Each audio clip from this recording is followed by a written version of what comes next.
ಯಾವ್ದಾರ ನೀನು ಒಂದು ಕೆಲ್ಸಕ್ಕೆ ಹಚ್ಚ. ಈಗ ನೀ ಯಾವ ಕೆಲ್ಸಕ್ಕೆ ಗೊತ್ತಿದೆ ಹೇಳು?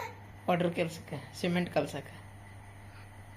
ನೀನು ಆ ಕೆಲ್ಸಕ್ಕೆ ಹಚ್ಚು, ಆ ಕೆಲ್ಸಕ್ಕೆ ದೊಡ್ಡ ಗಟ್ಟಿನಿ ಹೋಗಿ ತುಡ್ಕೊಂಬಂದು ಹಾಕಿ ಏನ್ ಬೇಕ ನಿಂಗೆ ಒಂದು ಟ್ರಾಕ್ಟರ್ ಕೊಡ್ಸ್ನ. ಏನೋ ಒಂದು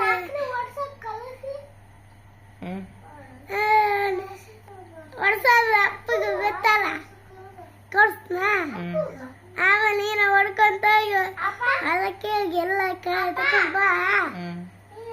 ಆಮೇಲೆ ಏನಾರ ಕದಿದ್ದು ನಾನು ಏನು ಬೇಕು ಅಂತ ತಗತ್ನ. ಏನೋ ಸ್ವಲ್ಪ ಕದಿದ್ದು ಅಮ್ಮ ಕೊಡ್ತನ.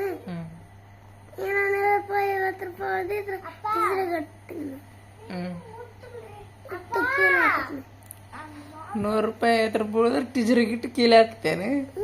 ಯಾಕ ಯಾವಾಗ ಕೆಲ್ಸಕ್ಕೆ ಬರ್ತಾ ಅದಕ್ಕ ಹೌದಾ?